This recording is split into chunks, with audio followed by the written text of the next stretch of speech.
फिर उसके बाद में आता है हमारे पास HNO3। तो HNO3 के स्ट्रक्चर के अंदर अपन HNO टूट सकती है H+ और NO3-। तो पहले अपन NO3- का स्ट्रक्चर बना लेंगे, बाद में उसमें क्या कर लेंगे H+ क्या कर लेंगे, जोड़ देंगे। तो NO3- के स्ट्रक्चर के लिए अगर NO3- को अगर देखा जाए, ठीक है, तो नाइट्रोजन है, तो मेरे पास सेंट्रल एटम कौन होगा, जो लेस नंबर में कौन है, नाइट्रोजन। तो नाइट्रोजन मेरे पास क्या हो जाएगा, सेंट्रल एटम हो जाएगा। तो नाइट्रोजन को मैंने सेंटर पर रख दिया। और मुझे क्या पता है, जब भी P या D ब्लॉक के साथ में ऑक्सीजन आता है, डबल ब्लॉक चाहिए, तो ये P ब्लॉक का है नाइट्रोजन, ठीक है, तो उसके साथ ऑक्सीजन आया तो एक डबल बॉन्ड मैंने लगा ही दिया, ठीक है, एक डबल बॉन्ड मैंने लगा दिया।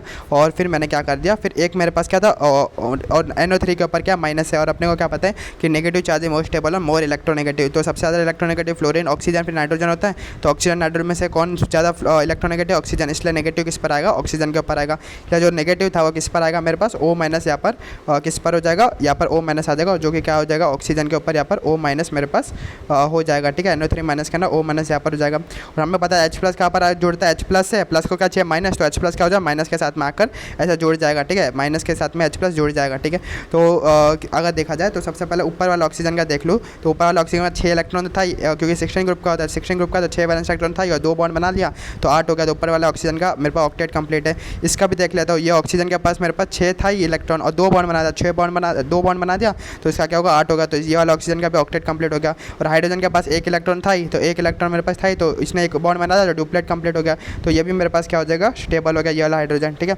और बच्चा मेरे पास क्या, अभी सेंट्रल एटम को देख लो कि ये कोऑर्डिनेट बॉन्ड बना सकता है कि नहीं। कोऑर्डिनेट बॉन्ड के लिए कंडीशन क्या चाहिए कि उसी का ऑक्टेट कंप्लीट होना चाहिए और लोन पेयर भी प्रेजेंट होना चाहिए। तो वो क्या कर लेगा, लोन पेयर वेकेंट ऑर्बिटल को दे देगा बगल वाले के। तो देख लेते हैं नाइट्रोजन का ऑक्टेट कंप्लीट है कि नहीं। तो नाइट्रोजन का कितना बॉन्ड बना रहा है, 3 बॉन्ड बना रहा है, 3 बॉन्ड बना रहा है, यानी कि नाइट्रोजन के पास कितना इलेक्ट्रॉन है, 6 इलेक्ट्रॉन है, और दो इलेक्ट्रॉन ऐसे भी, तो 3 बार बना रहा है, तो 6 इलेक्ट्रॉन ये हो गए, और 2 6 2 8। तो नाइट्रोजन का ऑक्टेट कंप्लीट, नाइट्रोजन का ऑक्टेट भी कंप्लीट है, और उसी ऑक्टेट में से, उसी 8 में से 2 इलेक्ट्रॉन ऐसे क्या है मेरे पास लोन पेयर भी प्रेजेंट है। तो ये लोन पेयर क्या कर लेगा, ऑक्सीजन के पास 6 ही वैलेंस इलेक्ट्रॉन है, तो ऑक्सीजन को 2 इलेक्ट्रॉन चाहिए किसके लिए, ऑक्टेट कंप्लीट कर ले। तो ये क्या कर लेगा, लोन पर खुशी अपना कोऑर्डिनेट बॉन्ड बना देगा। तो यहाँ पर भी मेरे पास क्या बन जाता है, कोऑर्डिनेट बॉन्ड बन जाता है। और कोऑर्डिनेट बॉन्ड को अपने को अगर कोवलेंट में कन्वर्ट करना है तो अपने को पता है, जो हेड होता है वो अपन नेगेटिव आ जाएगा, जो टेल होता है अपन मेरे पास पॉजिटिव आ जाएगा। तो टेल को मैंने पॉजिटिव दे दिया और हेड को मैंने क्या दे दिया, नेगेटिव दे दिया। तो ये वाला भी स्ट्रक्चर HNO3 का भी स्ट्रक्चर अपने को समझ आ चुका है, ठीक है। फिर कितने बॉन्ड पर है, कितना लोन पर है, अपन गिन के बता सकते हैं पूरे स्ट्रक्चर के अंदर।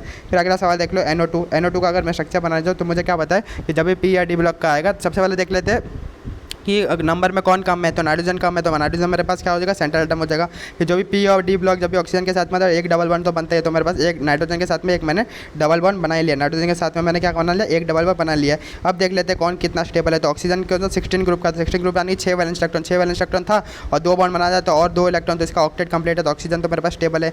नाइट्रोजन का देख लेते हैं, नाइट्रोजन 15 ग्रुप का, 15 ग्रुप यानी कि 5 वैलेंस इलेक्ट्रॉन थे। नाइट्रोजन के पास कितने थे, 5 वैलेंस इलेक्ट्रॉन थे, लेकिन उसने 2 बॉन्ड और बना लिया, तो नाइट्रोजन के पास कितने हो गए, 7 हो गए, यानी 7 वैलेंस इलेक्ट्रॉन नाइट्रोजन के पास हो चुके हैं।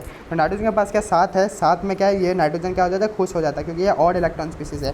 8 के अंदर खुश हो जाता है, लेकिन 7 में भी खुश, अगर 7 भी इलेक्ट्रॉन प्रेजेंट हो ना, 8 नहीं हो 7 भी हो, तब भी ये क्या कर लेते हैं, कोऑर्डिनेट बॉन्ड बना लेते हैं। तो ये लोन पेयर ऐसे, और ऑक्सीजन के पास कितना 6 वैलेंस इलेक्ट्रॉन है, इसको 2 चाहिए, तो ये अपना क्या कर लेगा, और 7 में ये नाइट्रोजन खुश हो जाता है, इसलिए नाइट्रोजन का लोन पर क्या कर देगा, ऐसे कोऑर्डिनेट बॉन्ड इसको दे देगा, जिससे इस ऑक्सीजन का भी ऑक्टेट मेरा कंप्लीट हो जाएगा। तो मेरे पास कोऑर्डिनेट बॉन्ड बन गया। अब इस कोऑर्डिनेट बॉन्ड को कोवलेंट में अगर मुझे कन्वर्ट करना है, तो मैंने अभी बताया, जब भी एरो के हेड पे क्या कर दो, नेगेटिव कर दो, टेल पे पॉजिटिव कर दो। तो टेल पे मैंने यहाँ पर पॉजिटिव कर दिया, और हेड पे ऑक्सीजन था, तो वहाँ पर मैंने क्या कर दिया, नेगेटिव कर दिया।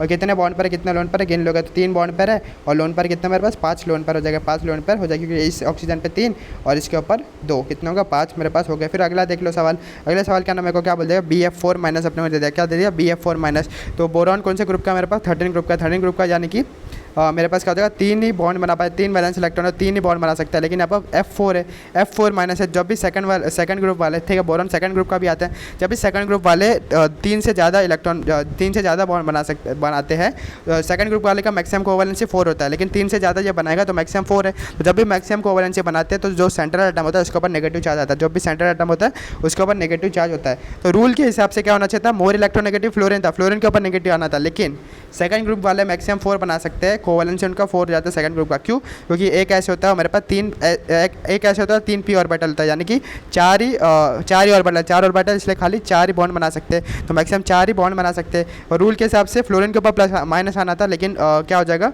बोरॉन के ऊपर माइनस आ जाएगा, क्योंकि ये क्या मैक्सिमम कोवैलेंसी इनकी क्या हो जाती है, 4 हो जाते हैं। तो जब भी सेकंड पीरियड वाले 4 बॉन्ड बनाएंगे तो उनके ऊपर नेगेटिव आएगा, तो बोरॉन के ऊपर नेगेटिव आ जाएगा, और साइड में सबके क्या जोड़ दो, फ्लोरीन जोड़ दो। तो सारे फ्लोरीन के पास 17 ग्रुप के, तो 7 वैलेंस इलेक्ट्रॉन फ्लोरीन के पास एक हो जाता है तो एक एक बॉन्ड बना लेगा, तो सबके सब फ्लोरीन के पास 8 इलेक्ट्रॉन मेरे पास हो जाएंगे। और जो सेंट्रल एटम रहेगा उसके पास मेरे पास क्या हो जाएगा, 4 बॉन्ड बना तो सेंट्रल एटम के पास 8 इलेक्ट्रॉन हो जाएगा और एक नेगेटिव का भी इलेक्ट्रॉन, तो 9 इलेक्ट्रॉन हो जाएगा। तो यहाँ पर में एक्सपांडेड ऑक्टेट हो जाएगा किसका, सेंट्रल एटम का यहाँ पर क्या हो जाएगा, एक्सपांडेड ऑक्टेट अपने को देखने को मिल जाएगा। तो बोरॉन जब भी 4 बॉन्ड बना था, यानी कि सेकंड पीरियड वाला जब भी 4 बॉन्ड बनाएगा हमारे, तो तब उसके ऊपर क्या आता है, नेगेटिव चार्ज अपन डाल देते हैं, ना कि फ्लोरीन के ऊपर। रूल के हिसाब से तो मोर इलेक्ट्रोनेगेटिव पर डालना था, फ्लोरीन पर आना था, लेकिन सेकंड पीरियड वाला जब भी 4 बॉन्ड बनाएगा तो उसके ऊपर नेगेटिव आ जाता है। ठीक है, फिर आता है हमारे पास MnO4 माइनस, क्या आ जाएगा MnO4 माइनस। सबसे पहले देख ले सेंट्रल एटम कौन है जो कम नंबर में, तो Mn मेरे पास क्या हो जाएगा, सेंट्रल एटम हो जाएगा। फिर इसका हम देख लेते हैं नेगेटिव चार्ज, नेगेटिव चार्ज किस पर आएगा, मोर इलेक्ट्रोनेगेटिव। मोर इलेक्ट्रोनेगेटिव कौन है, ऑक्सीजन है, तो एक ऑक्सीजन पर क्या हो जाएगा, नेगेटिव चार्ज होगा। एक ऑक्सीजन पर नेगेटिव आ जाएगा, तो मेरे को पता है ऑक्सीजन 16 ग्रुप का है, 16 ग्रुप का है तो 6 वैलेंस इलेक्ट्रॉन है, तो एक नेगेटिव आएगा, तो इसके पास 7 इलेक्ट्रॉन होगा। 7 इलेक्ट्रॉन हाई है तो ऑक्टेट के लिए एक ही बॉन्ड बनाना पड़ेगा, तभी 8 इलेक्ट्रॉन हो जाएगा। तो ये वाला ऑक्सीजन खाली एक बनाएगा और यहाँ पर 6 इलेक्ट्रॉन है ऑक्सीजन के पास, इसलिए ये सारे ऑक्सीजन क्या करेगा, 2-2 बॉन्ड बना लेगा। और देख लेते हैं किसका ऑक्टेट कंप्लीट है कि नहीं। ठीक है, तो सारे ऑक्सीजन इस ऑक्सीजन का 7 इलेक्ट्रॉन था, एक बॉन्ड बनाया, 8 इलेक्ट्रॉन, ऑक्टेट कंप्लीट हो गया। इसके पास भी 8 इलेक्ट्रॉन होगा। ठीक है, क्योंकि 2 बॉन्ड है मतलब 4 इलेक्ट्रॉन, 4 कैसा ऐसा लोन पर हो गया तो 8, इसका भी 8 है, इसका भी 8 है। सेंट्रल एटम देख लेते हैं, सेंट्रल एटम मेरा कितना बॉन्ड बना रहा है, सेंट्रल एटम मेरा बना रहा है 1 2 3 4 5 6 7 7 बॉन्ड बना रहा है। ठीक है, 7 बॉन्ड यानी कि 14 इलेक्ट्रॉन। तो सेंट्रल एटम क्या एक्सपांडेड ऑक्टेट है, यानी ये लिविस का क्या एक्सेप्शन हो जाएगा। ठीक है, तो ये अपने को समझ गया। फिर उसके बाद में आता है I3 माइनस, तो अपने को पता है I3 माइनस, तो तीनों सेम ही आइटम है, तो किसी भी एक के ऊपर क्या दे दो, -4 दे दो, किसी भी एक के ऊपर -4 दे दो। तो I3 माइनस, तो मैंने I को मैंने जोड़ दिया, बीच वाले को मैंने क्या दिया, माइनस दे दिया। और अपने को पता है I कौन से ग्रुप का होता है, 17 ग्रुप। 17 ग्रुप यानी कि हर एक आयोडीन के पास 7 वैलेंस इलेक्ट्रॉन है। क्या मेरे पास 7 वैलेंस इलेक्ट्रॉन है, जिसके पास 7 वैलेंस इलेक्ट्रॉन था और ये एक बॉन्ड बना दिया बीच वाले के, तो ये इसका ऑक्टेट कंप्लीट हो गया। इसके पास भी 7 था, एक बॉन्ड बना दिया बीच वाले के साथ, तो इसका भी ऑक्टेट कंप्लीट हो गया। तो साइड वाले का तो ऑक्टेट कंप्लीट है, साइड वाला तो स्टेबल है। बीच वाला देख लेते हैं, हमारे पास बीच वाले के ऊपर कितना था, 7 इलेक्ट्रॉन था। देखो बीच वाले के ऊपर 7 वैलेंस इलेक्ट्रॉन था और एक नेगेटिव भी अपन ने डाल दिया, तो 8 पहले से ऑक्टेट इसका कंप्लीट था। लेकिन ऑक्टेट कंप्लीट होने के बावजूद भी क्या कर रहा है, ये 2 बॉन्ड और बना दे, यानी कि इसके बाद 4 इलेक्ट्रॉन और आ रहे हैं। तो इसके बाद बीच वाले के पास 12 इलेक्ट्रॉन हो जाएगा और ये एक्सपांडेड ऑक्टेट का कंडीशन मेरे पास हो जाएगा, एक्सपांडेड ऑक्टेट का कंडीशन हो जाएगा। और हर आयोडीन के ऊपर क्या हो जाएगा, 3-3 मेरे पास लोन पर अपने को देखने को मिल जाएगा। क्यों, ये 17 ग्रुप का 7 वैलेंस इलेक्ट्रॉन, तो एक वैलेंस इलेक्ट्रॉन तो बॉन्डिंग में जा रहा है, तो 6 ही बचे इलेक्ट्रॉन, 6 इलेक्ट्रॉन यानी कि 3 लोन पर है ना। लोन पर क्या होता है, loan number of electron divided by 2 हो जाता है। ठीक है, तो ये भी अपने को समझ आ चुका है। तो समझ रहे खेल रहे कि नहीं, अपन स्ट्रक्चर के साथ अपन क्या कर रहे हैं, खेल रहे, खाली कुछ रूल्स अपने को बताना चाहिए। अगला देख लो SCN माइनस, सबसे पहले मेरे पास क्या था, SCN माइनस मेरे पास आ जाता है। सबसे पहले सेंटर एटम निकालने के लिए क्या देख लोगे, जो लेस इन नंबर रहेगा तो सारे के सारे एक एक ही नंबर में, और जो मल्टीपल बॉन्ड बनाएगा तो मल्टीपल बॉन्ड कौन बनाएगा, जो ठीक है कार्बन हो जाएगा वही मेरा मल्टीपल बॉन्ड बनाएगा। तो कार्बन को अपन बीच में रख देगा और यहाँ पर सल्फर रख देगा और सल्फर अपन रख लेंगे। ठीक है, सल्फर रख लेगा और सल्फर अपन सल्फर बाजू में सल्फर और बाजू में नाइट्रोजन। फिर आता नेगेटिव चार्ज, नेगेटिव चार्ज किस पर था, मोर इलेक्ट्रोनेगेटिव। तो इन सल्फर, कार्बन और नाइट्रोजन में से सबसे ज़्यादा इलेक्ट्रोनेगेटिव किसका हो जाता है। ठीक है, तो कार्बन और जो मेरे पास ये सल्फर दोनों का इलेक्ट्रॉनिटी सेम हो जाता है, 2.5 हो जाता है। और नाइट्रोजन का मेरे पास कितना हो जाता है, ज़्यादा हो जाता है इलेक्ट्रोनेगेटिविटी, कितना हो जाता है, नाइट्रोजन का 3 हो जाता है। तो सबसे ज़्यादा इलेक्ट्रोनेगेटिव नाइट्रोजन है, इसलिए उसके ऊपर नेगेटिव आ गया नाइट्रोजन के ऊपर। और नाइट्रोजन कौन से ग्रुप का, 15 ग्रुप का। 15 ग्रुप यानी नाइट्रोजन के पास पहले से 5 वैलेंस इलेक्ट्रॉन है, 5 वैलेंस इलेक्ट्रॉन था और एक नेगेटिव आएगा, यानी नाइट्रोजन के पास 6 वैलेंस इलेक्ट्रॉन है। कितने, 6 था, इसलिए ये नाइट्रोजन के पास अभी 2 इलेक्ट्रॉन चाहिए ऑक्टेट के लिए, इसलिए नाइट्रोजन यहाँ पर क्या बना रहा है, 2 बॉन्ड बना रहा है। और अपने को पता है कि कार्बन के पास कितना, 14 ग्रुप का, तो 14 ग्रुप यानी कि 4 वैलेंस इलेक्ट्रॉन, 4 वैलेंस इलेक्ट्रॉन है, तो एक 4 वैलेंस इलेक्ट्रॉन है और इसको 4 और चाहिए ऑक्टेट के लिए, तो इसलिए कार्बन क्या कर रहा है, 4 बॉन्ड बना रहा है। ठीक है, इसका तो कार्बन का भी मेरा स्टेबल हो जाएगा। और सल्फर का देख ले, सल्फर का 16 ग्रुप का है, ओ स्टाइल से टिप, तो 16 ग्रुप का तो 6 वैलेंस इलेक्ट्रॉन है, 6 वैलेंस इलेक्ट्रॉन है, तो इसको 2 ही चाहिए इलेक्ट्रॉन किसके लिए, ऑक्टेट कंप्लीट करने के लिए। तो इसलिए सल्फर क्या कर रहा है, 2 बॉन्ड बना रहा है। तो सबका यहाँ पर क्या हो रहा है, ऑक्टेट मेरा कंप्लीट हो रहा है। तो पूरा का पूरा अपन ने कंसेप्ट से पूरा देख लिया है कि कैसे क्या स्ट्रक्चर अपन बना सकते हैं। फिर अब आता है हमारे पास कि limitation of Lewis octet theory, कि अपन ने लिमिटेशन तो कुछ मैंने ऊपर ही बता दिए थे कि लुईस क्या बोल रहा था, कोई भी बॉन्ड अगर बनाएगा तो 2 या फिर 8 इलेक्ट्रॉन के लिए करेगा। लेकिन अपन ने बहुत ऊपर देख लिया कि बीच वाला एक्सपांडेड ऑक्टेट पे कर रहा है, यानी कि 8 से ज़्यादा इलेक्ट्रॉन भी हो रहा है सेंट्रल एटम के पास। तो वो वाला मैंने कुछ ऊपर भी बता दिया, लेकिन अब पूरा का पूरा और भी लिमिटेशन देख लेंगे। ठीक है, तो पहला लिमिटेशन क्या है कि लुईस ऑक्टेट का, तो लुईस ऑक्टेट से अपने को क्या हो जाता है, ठीक है, स्ट्रक्चर हो गया, ठीक है, स्ट्रक्चर हो गया किसी भी कंपाउंड का, ज्योमेट्री, शेप, ठीक है, बॉन्ड लेंथ हो गया, बॉन्ड एनर्जी होगा, रिलेटिव स्टेबिलिटी हो गया, ठीक है, और ऑफ ए पार्टिकल, ये सारी चीज़ अपन नहीं पता कर सकते। ठीक है, तो ये सारी चीज़ नहीं बताता, ये खाली अपने को क्या पता, लिविंग स्ट्रक्चर अपने को ऐसा बताता है कि उसका स्ट्रक्चर कैसा है और उसके पास हर एक एलिमेंट के ऊपर कितने सारे वैलेंस इलेक्ट्रॉन है, सारी वैलेंसी अपने को बताता है। और ये ज्योमेट्री हो गया, शेप हो गया, सारी चीज़ें अपना लुईस ऑक्टेट थ्योरी अपने को नहीं बताता है। तो पहला लिमिटेशन तो ये होगा कि सब कुछ अपने को नहीं बताता है। दूसरा देख लेते कि जेनॉन के पास 8 इलेक्ट्रॉन हो जाते हैं वैलेंस सेल के अंदर। ठीक है। जेनॉन के पास 8 इलेक्ट्रॉन हो जाता है यानी वो स्टेबल है। लिविस क्या बोल रहा था, कोई भी अगर बॉन्डिंग करेगा तो 2 या 8 इलेक्ट्रॉन के लिए ही करेगा, ठीक है। अगर 8 से ज़्यादा इलेक्ट्रॉन होगा उसके पास नहीं होगा। लेकिन जेनॉन के पास तो 8 इलेक्ट्रॉन है ही है, तो वो क्यों बॉन्ड बना रहा है और 8 से ज़्यादा इलेक्ट्रॉन अपने पास कर रहा है। ऊपर अपन ने देखे ना जेनॉन के स्ट्रक्चर, बहुत सारे जेनॉन के अपन ने स्ट्रक्चर देख लिया है ना। देखो इधर देखो, मैं वापस बताता हूँ। देखो जेनॉन के देखो कितने स्ट्रक्चर देख लिए, ZeF2 देख लिया, XeF4 देख लिया, ठीक है, XeF6।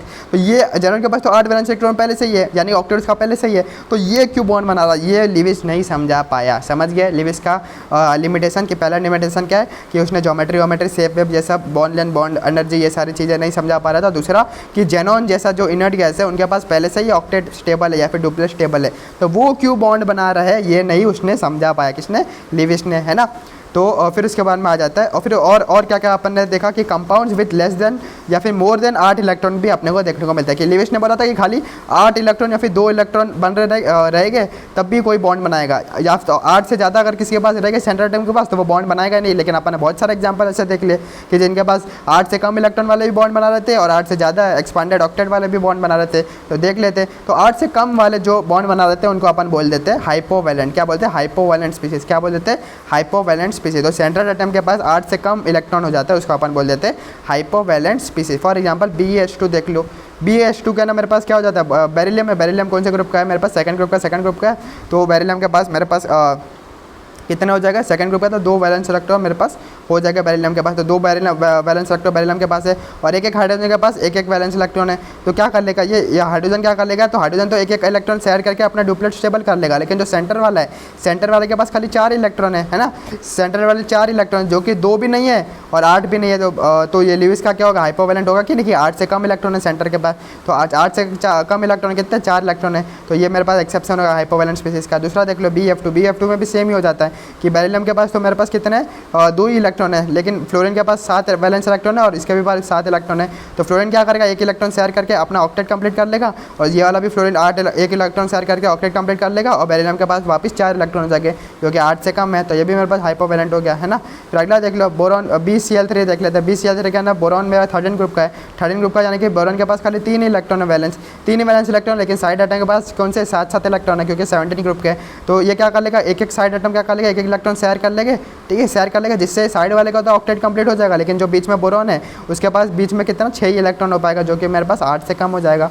फिर देख लो AlCl3 same to same boron जैसे ही है अभी, ठीक है। तो एल्यूमिनियम में 13 ग्रुप का यानी कि 3 ही वैलेंस इलेक्ट्रॉन रहेगा एल्यूमिनियम के पास, लेकिन जो साइड के हैं उनके पास 7 है। तो एक क्या कर लेंगे, शेयर करके खुद 8 बन जाएगा यानी खुद ऑक्टेट बन जाएगा और बीच वाले के पास 6 इलेक्ट्रॉन हो जाएगा जो कि 8 से कम है। तो पहला एक्सेप्शन देख लो कि हाइपोवैलेंट यानी कि जो सेंट्रल एटम के पास 8 से कम इलेक्ट्रॉन हो जाते हैं तो उसको अपन ये इसका एक्सेप्शन हो जाता है, फिर भी ये एग्जिस्ट करते हैं।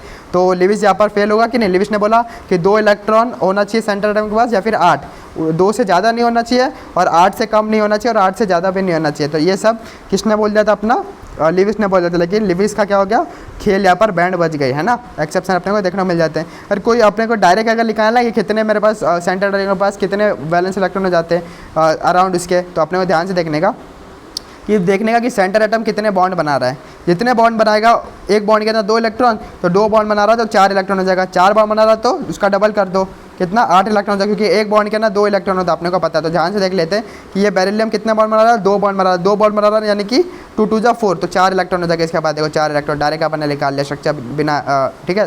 तो डायरेक्ट अपने को हाइपोवैलेंट स्ट्रक्चर अपने को पहचानना कि हाइपोवैलेंट है कि नहीं। एग्जाम में तो पहचान नहीं आएगा ना, एग्जाम में थोड़ी ना इतना पूरा कंसेप्ट पूछेगा, तो अपन समझने के लिए ऐसे कर रहे हैं। फिर अगला देख लो BeF2 के साइड कितने बॉन्ड बना रहा है, फ्लोरीन के साथ में 2 बॉन्ड बना रहा है, 2 फ्लोरीन के साथ में, तो 2 बॉन्ड बना रहता है। 2 बॉन्ड यानी कि एक बॉन्ड के अंदर 2 इलेक्ट्रॉन, तो 2 बॉन्ड के अंदर 2 2 जा 4, तो 4 इलेक्ट्रॉन हो जाएगा। 4 इलेक्ट्रॉन है तो ये भी हाइपोवैलेंट है। फिर बोरॉन कितना बना, 3 बॉन्ड बना रहा है। 3 बॉन्ड यानी कि एक बॉन्ड के अंदर 2 इलेक्ट्रॉन, तो 3 बॉन्ड के अंदर 3 2 जा 6, 6 इलेक्ट्रॉन, तभी हाइपोवैलेंट हो जाएगा। एल्यूमिनियम भी 3 बॉन्ड बना रहा है, एक बॉन्ड के अंदर 2 इलेक्ट्रॉन, तो 3 बॉन्ड के अंदर 3 2 जा 6, तो 6 इलेक्ट्रॉन, तो लेस देन 8 इलेक्ट्रॉन है कि नहीं। तो अपन ने डायरेक्ट भी देख लिया, पूरा कंसेप्ट भी अपन ने देख लिया है, ठीक है। तो सेंटर एटम के अराउंड देखा जाता है कितने इलेक्ट्रॉन है, उसी को बोलते हैं अपन हाइपोवैलेंट। अराउंड अगर 8 से कम है तो उसको अपन हाइपोवैलेंट बोल देते हैं। फिर अपन हाइपरवैलेंट भी बोल रहे थे, जिसको मैं एक्सपांडेड ऑक्टेट करके बोल रहा था कि 8 से ज़्यादा इलेक्ट्रॉन हो रहे हैं, ठीक है। तो लिविस को ये क्या कर रहा है, फॉलो नहीं कर रहा है, तो वो भी देख लेते हैं कि 8 से ज़्यादा इलेक्ट्रॉन किस में हो जाते हैं। तो उसका भी ऐसी ट्रिक है कि सेंटर एटम जितना बॉन्ड बना रहा है उसका डबल कर दो, उतना हो जाएगा। सेंटर एटम देखो 5 बॉन्ड बना रहा है, यहाँ पर देखो, यहाँ पर कितना 5 बॉन्ड बना रहा है, 5 बॉन्ड बना रहा है, तो एक बॉन्ड के अंदर 2 इलेक्ट्रॉन, तो 5 बॉन्ड के अंदर 10 इलेक्ट्रॉन हो जाएंगे। यहाँ पर 10 इलेक्ट्रॉन है, तो 10 इलेक्ट्रॉन 8 से ज़्यादा ना, 8 से ज़्यादा है, इसलिए ये मेरे पास क्या हाइपरवैलेंट हो जाएगा, ठीक है, एक्सपांडेड ऑक्टेट।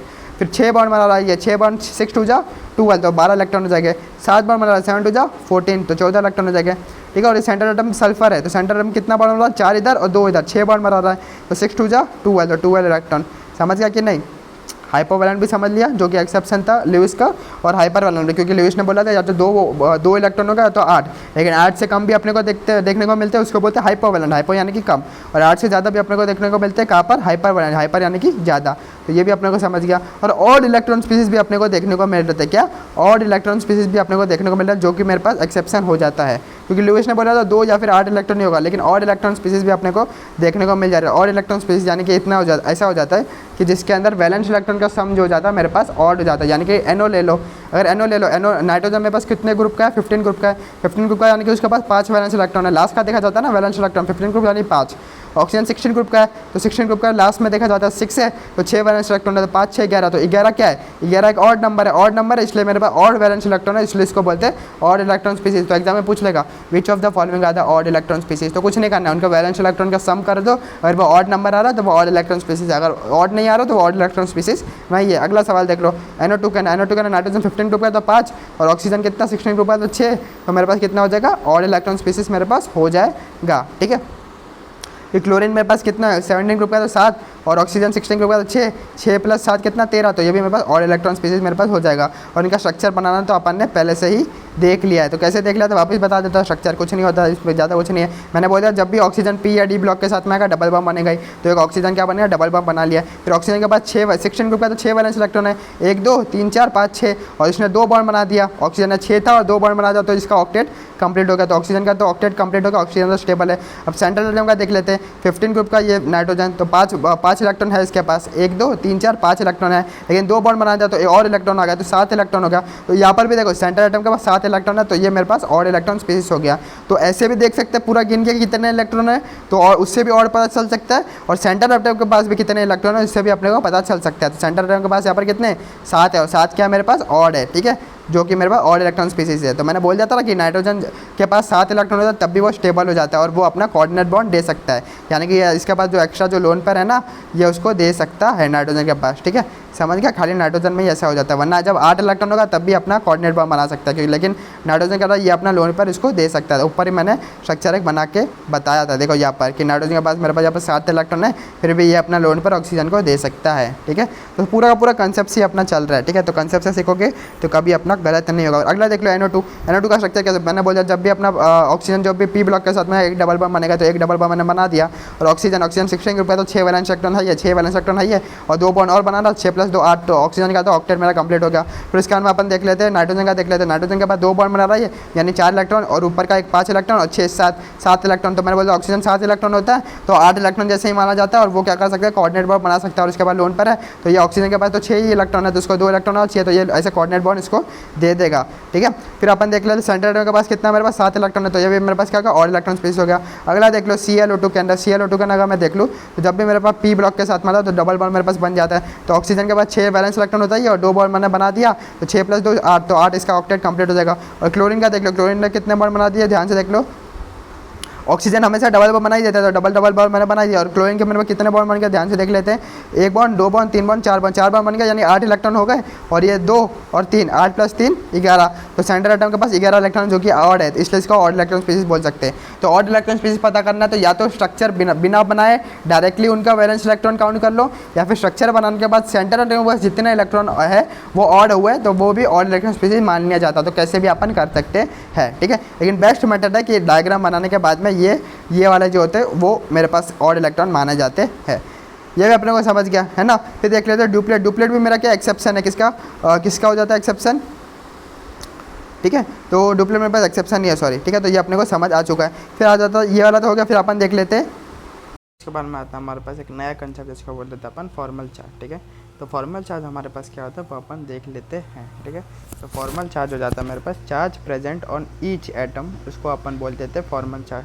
तो एक कंपाउंड में हर एक एलिमेंट के ऊपर, हर एक एटम के ऊपर कितना चार्ज प्रेजेंट होगा उसी को हम बोल देते हैं फॉर्मल चार्ज। तो फॉर्मल चार्ज को पता लगाने का एक मेरे पास फार्मूला हो जाता है, क्या हो जाता है, वैलेंस इलेक्ट्रॉन, ठीक है, वैलेंस इलेक्ट्रॉन माइनस, ठीक है, ब्रैकेट लगा देने का number of bonds plus dots, क्या लाना रहेगा, valence electron minus bonds plus dot, यानी कि एक एलिमेंट का अगर मुझे फॉर्मल चार्ज निकालना है तो उस एलिमेंट का मुझे वैलेंस इलेक्ट्रॉन पता होना चाहिए। और वैलेंस इलेक्ट्रॉन तो अपने को सबका याद ही हो जाता है ना।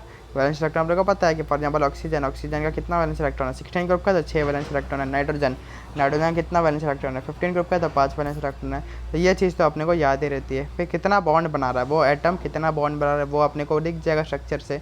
और कितने डॉट्स है, डॉट्स यानी कि कितने और ऐसे ठीक है इलेक्ट्रॉन है जो टेक पार्ट नहीं ले रहे रिएक्शन करने, यानी कि लोन पेयर कितने, लोन पेयर के डॉट्स काउंट करने का, कितने लोन पेयर के अपने को डॉट्स काउंट करने का। तो इसी फार्मूले का हम ऐसा नहीं लिख सकते, number of valence electron minus, ठीक है, बॉन्ड्स की जगह क्या लिख सकते हैं, बॉन्डिंग इलेक्ट्रॉन अपॉन 2। क्यों, क्योंकि एक बॉन्ड के अंदर 2 बॉन्डिंग इलेक्ट्रॉन हो जाते हैं। कितने, एक बॉन्ड्स के अंदर कितने हो जाते हैं, 2 बॉन्डिंग इलेक्ट्रॉन मेरे पास हो जाते हैं। तो मेरे पास क्या, बॉन्ड्स की जगह मैं क्या लिख दूंगा, नंबर ऑफ बॉन्डिंग इलेक्ट्रॉन। अगर मैं बॉन्डिंग इलेक्ट्रॉन को 2 से डिवाइड कर दूंगा तो मुझे नंबर ऑफ बॉन्ड्स मिल जाएगा। फॉर एग्जांपल 4 बॉन्डिंग इलेक्ट्रॉन है, 4 इलेक्ट्रॉन यानी कितने बॉन्ड हो गए, 2 बॉन्ड हो गए। कैसे पता चला, 2 से डिवाइड करके, सेम टू सेम। मुझे बॉन्डिंग इलेक्ट्रॉन पता तो मुझे बॉन्ड पता करना है, तो मैं 2 से डिवाइड कर दूँगा तो मुझे बॉन्ड पता चल जाएगा। तो बॉन्ड्स की जगह अपन बॉन्डिंग इलेक्ट्रॉन अपॉन 2 भी लिख सकते हैं। बॉन्ड्स की जगह अपन बॉन्डिंग इलेक्ट्रॉन अपॉन 2 भी लिख सकते हैं। फिर उसके बाद में आता है मेरे पास डॉट्स की जगह क्या लिख सकते हैं अपन, डॉट्स की जगह अपन लिख सकते हैं नॉन बॉन्डिंग इलेक्ट्रॉन। क्या लिख सकते हैं, डॉट्स की जगह लिख सकते हैं अपन नॉन बॉन्डिंग इलेक्ट्रॉन लिख सकते हैं। तो हम ऐसे क्या करके सबका स्ट्रक्चर बनाएंगे और सबका अपन इसी फार्मूले से क्या करेंगे, फॉर्मल चार्ज कैलकुलेट कर लेंगे। तो स्ट्रक्चर बनाकर हम देखते हैं कैसे क्या करते हैं, ठीक है। तो सबसे पहले आता है मेरे पास ओजोन O3। तो O3 का स्ट्रक्चर बनाने के लिए सबसे पहले अपने को पता है कि जब भी मेरे पास क्या होता है, पी ब्लॉक का ऑक्सीजन के साथ में होता है तो एक डबल बॉन्ड बनता ही है ना। तो पी ब्लॉक का ऑक्सीजन भी पी ब्लॉक का और उसके साथ में एक ऑक्सीजन भी है। तो ऑक्सीजन तो एक डबल बॉन्ड बना ही लेगा, ऑक्सीजन तो एक क्या कर लेगा, डबल बॉन्ड बना ही लेगा। तो ऑक्सीजन अपने को पता है 16 ग्रुप का होता है, 16 ग्रुप का होता है तो उसके पास 6 वैलेंस इलेक्ट्रॉन है। तो हर ऑक्सीजन के पास कितना, 6 वैलेंस इलेक्ट्रॉन है। तो 1 2 3 4 5 6 वैलेंस इलेक्ट्रॉन, और इसके बाद भी 1 2 3 4 और ये 5 6, तो 6 वैलेंस इलेक्ट्रॉन है इन दोनों के पास। तो इन दोनों का ही अपन देख रहे हैं। अब 6 वैलेंस इलेक्ट्रॉन है तो इसको 2 बॉन्ड बनाना पड़ेगा, क्या करने के लिए, ऑक्टेट कंप्लीट करने के लिए इसको भी 2 बॉन्ड बनाना पड़ेगा। तो ये 2 बॉन्ड बना रहे, यानी कि ये दोनों मेरे पास क्या हो जाएगा, स्टेबल हो जाएगा।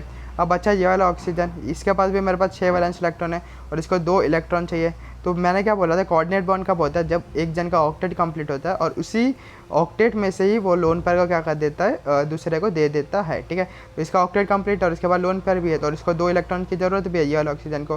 तो ये क्या कर देगा, ऐसे कोऑर्डिनेट बॉन्ड बना देगा। तो समझ गया कैसे बना ओजोन का स्ट्रक्चर, ठीक है। और मैंने बताया था कि जब भी कोऑर्डिनेट बॉन्ड को अपने को कोवैलेंट बॉन्ड के अंदर कन्वर्ट करना रहता है तो एरो के हेड पे अपने को क्या लगाने का, नेगेटिव, और एरो के टेल पे अपने को क्या लगा देने का, पॉजिटिव। तो इस बॉन्ड को मैंने इसमें कन्वर्ट कर दिया, तो जो एरो है उसके हेड पे मैंने नेगेटिव लगा दिया यहाँ पर, और जो एरो का जो टेल है वहाँ पर मैंने क्या लगा दिया, पॉजिटिव लगा दिया। अब कोई पूछ लेगा फॉर्मल चार्ज कितना है, तो फॉर्मल चार्ज तो अपने को मुँह से दिख रहा है, ठीक है, आंखों से दिख रहा है कि एक ऑक्सीजन पे -1 है, इसके ऊपर मेरे पास +1 है और इसके ऊपर मेरे पास 0। फॉर्मल चार्ज यानी कि हर एक एलिमेंट के ऊपर कितना चार्ज है उसको फॉर्मल चार्ज बोल देते हैं। तो फॉर्मल चार्ज तो इसके अंदर तो अपने को डायरेक्टली दिख ही रहा है, ठीक है, डायरेक्टली अपने को दिख रहा है। फिर भी अपने को अगर फॉर्मूले से निकालना है, ठीक है, ऐसे तो अपन डायरेक्ट निकाल सकते हैं स्ट्रक्चर बना के, जो कोऑर्डिनेट बॉन्ड था उसको कोवैलेंट में कन्वर्ट करके सबका फॉर्मल चार्ज दिख रहा है। फिर भी अपने को चाहिए कि नहीं अपन ने फार्मूला पढ़ा ना, अब उससे ही निकालेंगे, ठीक है। तो ऐसे जिद करना है तो कर लेते हैं। तो फार्मूला अपन ने क्या पढ़ा था, ध्यान से देख लेते हैं।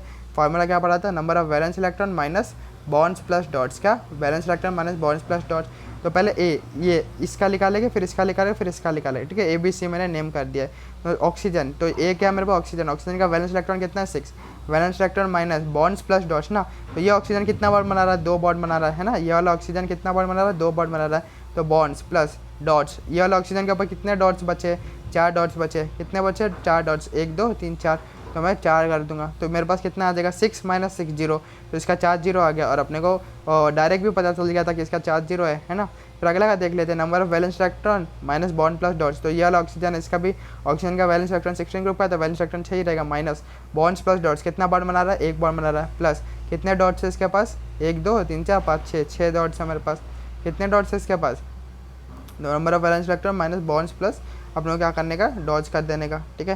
तो 1 बॉन्ड बना रहा है और दे, तो मेरे पास कितना हो जाएगा इसका चार्ज, 6 - 7, 6 - 7 कितना हो जाएगा, -1। तो इसका चार्ज कितना हो जाएगा, फॉर्मल चार्ज -1। और ये अपने को डायरेक्टली भी पता चल रहा था और फॉर्मूले से भी अपन ने निकाल लिया। फिर ये वाला सी वाले ऑक्सीजन का देख लेते हैं कितना चार्ज आएगा। Number of valence electron, oxygen नहीं है तो वैलेंस इलेक्ट्रॉन 6 ही रहेगा, माइनस बॉन्ड प्लस डॉट्स। ये ऑक्सीजन कितना बॉन्ड बना रहा है, 2 इधर और 1 इधर, तो 3 प्लस डॉट्स, कितने डॉट्स है इस ऑक्सीजन पे, 2 डॉट्स है तो 2, तो 6 - 5, 6 - 5 1। तो इसका फॉर्मल चार्ज +1 आ रहा है। समझ गया। फॉर्मल चार्ज अपन डायरेक्ट फार्मूले से भी निकाल सकते हैं। देखो मैंने यहाँ पर क्या कर लिया, फॉर्मल चार्ज, ठीक है, हमको डायरेक्ट भी पता है और ऐसे मैंने फार्मूले से भी निकाल के देख लिया है कि 0 आ रहा है, -1 आ रहा है और +1 आ रहा है। और हर फार्मूले का ना बैलेंस इलेक्ट्रॉन तो अपने को पता होता ही है ना। और बॉन्ड प्लस डॉट अपने को स्ट्रक्चर बनाकर ही पता चलेगा, किससे, लिविंग स्ट्रक्चर से ही अपने को पता चलेगा। दूसरा देख लो, अपने को पहला वाला समझ गया ओजोन का स्ट्रक्चर, ठीक है। फिर देख लेते हैं CO3- का स्ट्रक्चर देख लेते हैं। तो अपने को पता है जब भी मेरे पास P ब्लॉक का जब भी ऑक्सीजन के साथ में आता है तो वो डबल बॉन्ड एक बनाता ही है। तो ये कार्बन मेरे पास क्या करेगा, डबल बॉन्ड मेरे पास क्या करेगा, बनाएगा ही। और मेरे पास 2 माइनस है, 2 माइनस मेरे को पता है नेगेटिव चार्जेस मोस्ट स्टेबल और मोर इलेक्ट्रोनेगेटिव। तो कार्बन ऑक्सीजन में से कौन ज़्यादा इलेक्ट्रोनेगेटिव है ना। ज़्यादा ऑक्सीजन मेरे पास इलेक्ट्रोनेगेटिव, तो ऑक्सीजन के ऊपर मेरे पास नेगेटिव चार्ज आएगा। और ऑक्सीजन का वैलेंस इलेक्ट्रॉन 16 ग्रुप का, तो वैलेंस इलेक्ट्रॉन 6 है, लेकिन एक नेगेटिव आ जाने के बाद से ये क्या हो जाएगा, वैलेंस इलेक्ट्रॉन 7 हो जाएगा। तो 7 हो जाएगा, 7 है तो ऑक्टेट करने के लिए एक ही इलेक्ट्रॉन चाहिए। तो ये ऑक्सीजन क्या कर लेगा, एक एक बॉन्ड बनाकर क्या कर लेगा, ऑक्टेट कंप्लीट कर लेंगे। तो इनका तो ऑक्टेट कंप्लीट होगा क्योंकि वैलेंस इलेक्ट्रॉन 6 थे, माइनस आ गया तो 7 हो गया और एक बॉन्ड बन लिया तो 8 हो गया। और इसका भी सेम हो जाएगा। रियल और ऊपर वाला ऑक्सीजन का देख लेते हैं, वैलेंस इलेक्ट्रॉन 6 था, 2 बॉन्ड बना लिया, 6 + 2 8, तो इसका भी ऑक्टेट कंप्लीट हो गया। और जो बीच वाला जो कार्बन है वो भी 4 बॉन्ड बना के क्या कर लिया, ऑक्टेट कंप्लीट कर लिया। क्यों, क्योंकि एक बॉन्ड में 2 इलेक्ट्रॉन होता है, फिर 4 बॉन्ड के ना 8 इलेक्ट्रॉन होता है ना। ये सब तो अपन बेसिक सीख कर आई है कि स्ट्रक्चर कैसे बनाना। मेन यहाँ पर अपन क्या सीख रहे हैं, क्या निकालना सीख रहे हैं अपन, फॉर्मल चार्ज। तो फॉर्मल चार्ज तो अपन ने डायरेक्ट स्ट्रक्चर बनाकर ही डायरेक्टली अपने को दिख रहा है, इसका -1 होगा, इसका -1 होगा और इसका 0 रहेगा। लेकिन फिर भी अपने को अगर फॉर्मूले से निकालना है तो valence electron minus bonds plus dots.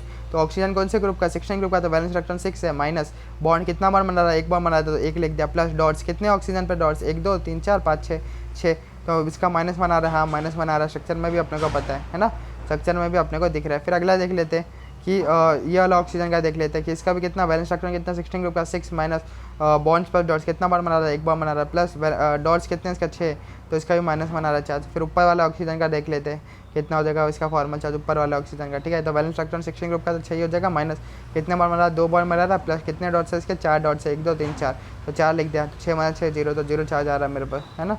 तो ये वाला भी अपन ने सीख लिया। तो पहला 2 स्ट्रक्चर देख लिया, एक ओजोन का देख लिया, एक मैंने CO3- 2 माइनस कार्बन का स्ट्रक्चर देख लिया। फिर अगला देख लेते अपन H3O+ का स्ट्रक्चर, किसका देख लेते, H3O+ का स्ट्रक्चर, किसका, H3O+। तो H3O+ कैसे बन जाएगा अपने को पता है कि H3O+ का अपने को पता है कि negative charge is most stable on more electronegative and positive charge is most stable on less electronegative. तो इलेक्ट्रोनेगेटिव कम किसका, ऑक्सीजन तो ज़्यादा इलेक्ट्रोनेगेटिव है, तो हाइड्रोजन कम इलेक्ट्रोनेगेटिव है, तो H+, तो हाइड्रोजन के ऊपर एक पॉजिटिव चार्ज आ जाएगा। ये समझ गया अपने को कि हाइड्रोजन के ऊपर क्या आ जाएगा, एक पॉजिटिव चार्ज आ जाएगा। तो अपने को क्या पता है कि ऑक्सीजन मेरे पास आ गया, तो ऑक्सीजन मेरे पास कितना, ऑक्सीजन के पास कौन से ग्रुप का आता है, 16 ग्रुप का, तो 6 वैलेंस इलेक्ट्रॉन है, 6 है तो 2 बॉन्ड बनाएगा, तो 2 हाइड्रोजन के साथ में बॉन्ड बनाएगा, जिससे हाइड्रोजन के पास भी एक इलेक्ट्रॉन था तो उनका भी डुप्लेट कंप्लीट हो जाएगा। और ये ऑक्सीजन का भी मेरे पास क्या हो गया, ऑक्टेट कंप्लीट हो गया। और एक मेरे पास जो H+ था, H के अंदर 1 इलेक्ट्रॉन होता है, लेकिन H+ हो गया तो 1 इलेक्ट्रॉन भी नहीं है, यानी इसके पास कोई इलेक्ट्रॉन नहीं है। तो ध्यान से देख लेते हैं। तो मैंने क्या बोला था, जब भी कोई भी एक एलिमेंट होता है उसका ऑक्टेट कंप्लीट है, इसका ऑक्टेट कंप्लीट है ऑक्सीजन का, हाँ ऑक्टेट कंप्लीट है, 6 इलेक्ट्रॉन और 2 बॉन्ड बना तो ऑक्टेट कंप्लीट है। और इसके बाद लोन पेयर भी ऑक्सीजन के पास, हाँ।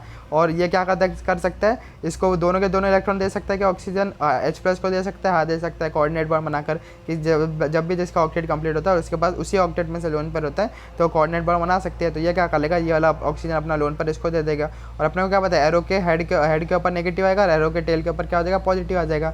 तो एरो के ऊपर हेड के ऊपर मैंने यहाँ पर नेगेटिव डाल दिया, ये पॉजिटिव पहले से ही था, ये पॉजिटिव पहले से ही था, हेड के ऊपर नेगेटिव डाल दिया, टेल के ऊपर पॉजिटिव डाल दिया, तो ये वाला पॉजिटिव पहले वाला और ये वाला नेगेटिव क्या करें, नेग्लिजिबल हो जाएगा, है ना। तो स्ट्रक्चर मेरे पास कैसा हो जाएगा, HOH और ऊपर भी एक H, तो ये तो नेग्लिजिबल हो गया और खाली चार्ज यहाँ पर प्लस यहाँ पर बच गया। तो ऑक्सीजन का ऊपर चार्ज कितना हो जाएगा, +1 फॉर्मल चार्ज। और हाइड्रोजन का ऊपर चार्ज कितना होगा, हाइड्रोजन के ऊपर सारे हाइड्रोजन के ऊपर चार्ज 0 हो जाएगा, है ना। तो बढ़िया क्वेश्चन था कि नहीं, कुछ नहीं था क्वेश्चन करना, कुछ नहीं, क्या था कि अपने को पता है ऑक्सीजन का क्या 16 ग्रुप का, तो 6 वैलेंस इलेक्ट्रॉन है, तो 2 बॉन्ड बना लेगा एक हाइड्रोजन के साथ में, जिससे ऑक्टेट ऑक्सीजन का भी कंप्लीट हो जाएगा और हाइड्रोजन का भी डुप्लेट क्या हो जाएगा, कंप्लीट हो जाएगा। फिर अपन ने देख लिया कि अपने को पता है कि positive charge stable on less electronegative, तो H+ के ऊपर अपन ने एक पॉजिटिव दे दिया। और H के पास 1 इलेक्ट्रॉन होता है तो H+ के पास एक भी इलेक्ट्रॉन नहीं है। और ऑक्सीजन क्या मेरे पास ऑक्टेट कंप्लीट है उसके पास, और लोन पेयर भी है, तो क्या कर देगा, कोऑर्डिनेट बॉन्ड बना देगा। कोऑर्डिनेट बॉन्ड के हेड के ऊपर नेगेटिव आता है, टेल के ऊपर पॉजिटिव, टेल के ऊपर तो पॉजिटिव डाल दिया और यहाँ पर एक पॉजिटिव पहले से था और एक और नेगेटिव आ गया, तो एक दूसरे को कैंसिल कर दिया, तो यहाँ पर चार्ज 0 हो गया। और सारे हाइड्रोजन के ऊपर चार्ज क्या 0 दिख रहे हैं और खाली ऑक्सीजन के ऊपर चार्ज मेरे को +1 दिख रहा है। तो ये स्ट्रक्चर अपने को बनाना आएगा कि नहीं, एकदम आसान तो था, है ना, एकदम आसानी से हम सारे स्ट्रक्चर बना ले रहे हैं, है ना। फिर उसके बाद बताया मेरे पास CN- के अंदर सबसे पहले अपने को देखना पड़ेगा कि C बना दिया मैंने, और मैंने क्या बना दिया, नाइट्रोजन बना दिया। कार्बन नाइट्रोजन बना दिया और मुझे पता कि नेगेटिव चार्ज स्टेबल है, मोर इलेक्ट्रोनेगेटिव। तो मोर इलेक्ट्रोनेगेटिव कौन है मेरे पास? नाइट्रोजन। नाइट्रोजन के पास मैंने एक नेगेटिव बना दिया। तो अपने को पता है कार्बन 14 ग्रुप का है, तो कार्बन 14 ग्रुप का है तो उसके पास कितना वैलेंस इलेक्ट्रॉन है? वैलेंस इलेक्ट्रॉन इसके पास कार्बन के पास 4 है, तो मैंने 4 वैलेंस इलेक्ट्रॉन कार्बन के बना दिया। और नाइट्रोजन कौन से ग्रुप का है? 15 ग्रुप का है, लेकिन एक और माइनस आ गया, तो वैलेंस इलेक्ट्रॉन 5 है, लेकिन एक और माइनस डालते हैं, वैलेंस इलेक्ट्रॉन इसके पास कितना? 6 हो गए। कितने हो गए? नाइट्रोजन के पास 6 वैलेंस मेरे पास इलेक्ट्रॉन हो गए। तो नाइट्रोजन के पास 6 है, तो नाइट्रोजन क्या करेगा? 2 बॉन्ड बनाना चाहेगा, तो 2 बॉन्ड बनाना चाहेगा, इसलिए मैंने 2 बॉन्ड बना दिया है। क्या बना दिया मैंने? यहाँ पर 2 बॉन्ड बना दिया है। तो नाइट्रोजन का तो मेरे पास क्या हो गया? ऑक्टेट पूरा कंप्लीट हो गया यहाँ पर, है ना। नाइट्रोजन का ऑक्टेट कंप्लीट हो गया और कार्बन के पास खाली 6 इलेक्ट्रॉन है, तो कार्बन को 2 इलेक्ट्रॉन और चाहिए, तो नाइट्रोजन का ऑक्टेट कंप्लीट है और उसके बाद लोन पेयर भी होता है। मैंने बोला जब भी इसका भी ऑक्टेट कंप्लीट होता है उसके बाद लोन पेयर होता है, तो क्या कर लेगा? कोऑर्डिनेट बॉन्ड बना लेगा, और जिससे ये क्या कर लेगा? ये वाला नाइट्रोजन इसको कार्बन का पूरा देगा, जिससे कार्बन के पास भी 2 इलेक्ट्रॉन हो जाएगा और उसका भी ऑक्टेट कंप्लीट हो जाएगा, है ना। तो अपने को पता है कि इसका डायरेक्शन क्या हो जाता है कि एरो के हेड के ऊपर नेगेटिव और टेल के ऊपर पॉजिटिव। तो ये पॉजिटिव और ये नेगेटिव क्या हो जाएगा? कैंसिल हो जाएगा, नेग्लिजिबल हो जाएगा, और खाली कार्बन के ऊपर मेरे पास नेगेटिव चार्ज आएगा और नाइट्रोजन के ऊपर 0 चार्ज आ जाएगा। तो एकदम आसानी से अपन स्ट्रक्चर बन रहा है कि नहीं? पूरा कंसेप्ट से बन रहा है। क्या किया पहले मैंने क्या देखा कि कार्बन और मेरे पास क्या है? नाइट्रोजन है, ठीक है, कार्बन और नाइट्रोजन है। तो मैंने क्या देख लिया कि कार्बन के पास मेरे पास कितना हो जाए? 14 ग्रुप का है, तो 4 वैलेंस इलेक्ट्रॉन होगा, 4 वैलेंस इलेक्ट्रॉन मैंने बना दिया। मैंने बोल दिया कि नाइट्रोजन है 15 ग्रुप का है, तो 5 वैलेंस इलेक्ट्रॉन है, लेकिन नेगेटिव है तो 6 हो जाएगा। इसके बाद 6 वैलेंस इलेक्ट्रॉन है, किसके पास? नाइट्रोजन के पास 6 वैलेंस इलेक्ट्रॉन है। नाइट्रोजन के पास 6 वैलेंस इलेक्ट्रॉन है, तो ऑक्टेट के लिए क्या चाहिए? 2 और इलेक्ट्रॉन चाहिए, 2 और इलेक्ट्रॉन चाहिए, तो मैं क्या कर लेता हूँ? और नाइट्रोजन का 2 बॉन्ड बना देता हूँ, तो नाइट्रोजन का पूरा ऑक्टेट कंप्लीट हो जाएगा। और अपने को पता है कि जब भी जिसका ऑक्टेट कंप्लीट होता है उसके बाद लोन पेयर होता है, तो क्या कर सकता है? डोनेट कर सकता है ऐसे कोऑर्डिनेट बॉन्ड। तो कार्बन के पास यहाँ पर कितने इलेक्ट्रॉन है? ध्यान से देख लो, 1 2 3 4 5 6, तो कार्बन को 2 इलेक्ट्रॉन की जरूरत है, तो ये क्या कर देगा? ये अपना ऑक्टेट, ये जो ऑक्टेट जिसका कंप्लीट है, ठीक है, वो ऐसे कोऑर्डिनेट बॉन्ड क्या कर देगा? कार्बन को डोनेट कर देगा, जिससे इसके यहाँ पर एरो के हेड के ऊपर नेगेटिव आएगा, टेल के ऊपर पॉजिटिव, तो ये पॉजिटिव नेगेटिव कैंसिल हो जाएगा और यहाँ पर मेरे पास नेगेटिव बच जाएगा। तो ये कंसेप्ट से ही पूरा हो रहा है ना, मस्त एकदम कंसेप्ट वाइज ही चल रहा है, कुछ भी अपने को रटना नहीं पड़ रहा है, ठीक है। तो CN माइनस का भी स्ट्रक्चर अपन ने देख लिया। फिर अपन अगला स्ट्रक्चर देख लेते हैं, ठीक है, C और O का, कार्बन मोनोऑक्साइड इसको बोल देते हैं, ठीक है। कार्बन मोनोऑक्साइड का स्ट्रक्चर देख लेते हैं। इसमें भी कुछ नहीं, कार्बन है मेरे पास, ऑक्सीजन है, तो अपने को क्या पता है? कार्बन 14 ग्रुप का है, तो उसके बाद 4 वैलेंस इलेक्ट्रॉन है, मैंने 4 वैलेंस इलेक्ट्रॉन बना दिया। और ऑक्सीजन 16 ग्रुप का है, तो 6 वैलेंस इलेक्ट्रॉन है, 1 2 3 4 5 6, अपने को 6 वैलेंस इलेक्ट्रॉन है। इसको ऑक्टेट के लिए दो इलेक्ट्रॉन और चाहिए, 2 इलेक्ट्रॉन और चाहिए, तो ऑक्सीजन क्या कर लेगा? 2 बॉन्ड बना लेगा, तो इसका ऑक्टेट कंप्लीट हो गया ऑक्सीजन का। अब इसका ऑक्सीजन का ऑक्टेट कंप्लीट हो गया, तो ये, और कार्बन के पास कितने इलेक्ट्रॉन है? 1 2 3 4 5 6, तो इसको 2 और इलेक्ट्रॉन चाहिए कार्बन को, तो ये क्या कर लेगा? अपना लोन पर इसको दे देगा कोऑर्डिनेट बॉन्ड बना के। तो यहाँ पर हेड के ऊपर नेगेटिव आ जाएगा, टेल के ऊपर क्या आ जाएगा? यहाँ पर पॉजिटिव आ जाएगा, तो वही मेरे पास होगा। तो कार्बन के ऊपर मेरे पास -1 चार्ज आ जाएगा और इसके ऊपर पॉजिटिव +1 चार्ज होगा। C होगा स्ट्रक्चर सेम टू सेम कैसा होता है? CN जैसा ही हो जाता है, वही कंसेप्ट यहाँ पर लग गया है। फिर आ जाता है मेरे पास OCN माइनस, क्या आ गया मेरे पास? OCN minus. तो ज़्यादा कुछ नहीं है, अपने को क्या करना है ध्यान से देख लेते हैं। अपने को पता है नेगेटिव चार्ज स्टेबल है, मोर इलेक्ट्रॉन नेगेटिव। तो मोर इलेक्ट्रॉन नेगेटिव कौन है मेरे पास? ऑक्सीजन है, तो ऑक्सीजन के ऊपर मैंने नेगेटिव डाल दिया, तो मैंने क्या डाल दिया? ऑक्सीजन के ऊपर नेगेटिव डाल दिया। ऑक्सीजन 16 ग्रुप का है मेरे पास, कितना? 16 ग्रुप का है, लेकिन एक नेगेटिव आएगा तो 6 वैलेंस इलेक्ट्रॉन होते हैं ऑक्सीजन के पास, लेकिन एक नेगेटिव आएगा तो 7 वैलेंस इलेक्ट्रॉन ऑक्सीजन के पास। अब ऑक्सीजन को एक ही बॉन्ड बनाना है ऑक्टेट करने के लिए, इसलिए ऑक्सीजन एक ही बॉन्ड बनाएगा। कितना बनाएगा? एक ही बॉन्ड बनाएगा। फिर अपने को पता है कार्बन आएगा बीच में, और यहाँ पर नाइट्रोजन तो आएगा ही, ठीक है, नाइट्रोजन तो आएगा ही। नाइट्रोजन के पास कितने होते हैं? 5 वैलेंस इलेक्ट्रॉन होते हैं, तो नाइट्रोजन को ऑक्टेट करने के लिए 3 और इलेक्ट्रॉन चाहिए, 3 और इलेक्ट्रॉन चाहिए, तो नाइट्रोजन क्या कर लेगा? 3 बॉन्ड और बना लेगा, जिससे इसका ऑक्टेट कंप्लीट हो जाएगा। और कार्बन के पास कितने? 4 वैलेंस इलेक्ट्रॉन हो जाते हैं मेरे पास, 14 ग्रुप का है, तो इसको 4 बॉन्ड और बना रहा है, तो 4 बॉन्ड ऑटोमेटिकली बना ही रहा है, तो मेरे पास ये स्ट्रक्चर बन गया कि नहीं? एकदम आसानी से कंसेप्ट वाइज चलो करना, तो स्ट्रक्चर अपने पास अपने आप बन जाता है। और अपने को क्या हो जाएगा? और ध्यान से अपने को इसका भी वैलेंस, इसका भी फॉर्मल चार्ज 0 दिख रहा है, 0 दिख रहा है, और इसका -1 आ रहा है, तो फॉर्मूले से भी सबका फॉर्मल चार्ज निकाल सकते हैं। और अपने को डायरेक्ट आगे सब स्ट्रक्चर से भी अपन स्ट्रक्चर तो बनाना ही है, और स्ट्रक्चर बना के भी अपन अपने को डायरेक्ट दिख ही जाता है फॉर्मल चार्ज कितना आ रहा है। और फॉर्मल चार्ज भी लगा सकते हैं कि valence electron minus bonds plus dot से करके अपन क्या कर सकते हैं? फॉर्मल चार्ज निकाल सकते हैं। फिर अगला स्ट्रक्चर देख लेते हैं BH4 माइनस। तो अपने को पता है जब भी जो सेकंड पीरियड वाले का मैक्सिमम कोवैलेंसी कितना होता है? 4 हो जाता है ना। सेकंड पीरियड वाले का मैक्सिमम कोवैलेंसी कितना हो जाता है? 4 हो जाता है। और सेकंड पीरियड वाले जब भी 3 से ज़्यादा बॉन्ड बनाते हैं, यानी कि 4 बॉन्ड बनाते हैं, तो उनके ऊपर नेगेटिव चार्ज आता है। तो इसके ऊपर नेगेटिव चार्ज हो गया, और ये क्या कर लिया? 4 बॉन्ड मेरे पास बना दिया है, ठीक है। तो बोरॉन के ऊपर नेगेटिव चार्ज हो गया, बाकी सबके ऊपर 0 दिख रहा है, चाहे तो 0 हो गया फॉर्मल चार्ज। ये वाला स्ट्रक्चर तो मैं आप पीछे भी पढ़ के आया अपन, BH4 माइनस का, है ना। फिर उसके बाद में आता है मेरे पास H2SO4। क्या आ जाएगा मेरे पास? H2SO4। तो अपने को क्या, मैंने क्या पता, जब भी मेरे पास P ब्लॉक का जब भी ऑक्सीजन के साथ में आएगा तो डबल बॉन्ड बनाएगा। क्या करेगा?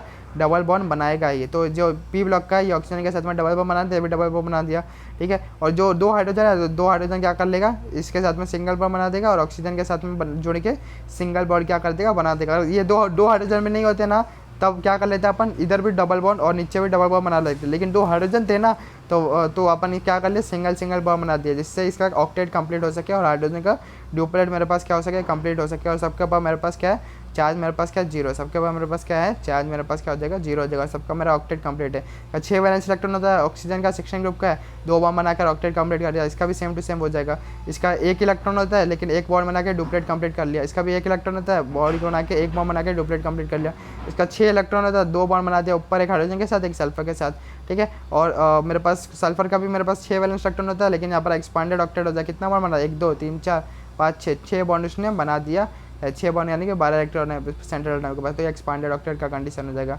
फिर अजाइड देख लो, अजाइड अपने को क्या करना है, याद रखना है, ठीक है। अजाइड का स्ट्रक्चर अपने को बनाने का ऐसा सच कोई कंसेप्ट नहीं है, इसका स्ट्रक्चर याद रख लो, ठीक है। अजाइड का क्या याद रखते हो, माइनस प्लस माइनस, क्या माइनस प्लस माइनस, अजाइड से याद रखना अजान अजान अजान अजान अजान नहीं याद रखना है। तो अजान क्या होता है, minus plus minus, minus plus minus, यानी अजान क्या पढ़ते हैं, मुस्लिम लोग का होता है ना अजान, है ना, मुस्लिम लोग का। तो मुस्लिम लोग में क्या होता है, माइनस, फिर प्लस, फिर क्या होता है माइनस, ठीक है। तो मुस्लिम लोग में ज़्यादा नेगेटिव लोग भरे रहते हैं ना, पाकिस्तान में ज़्यादा कौन है, टेररिस्ट भरे हुए मुसलमान, ठीक है।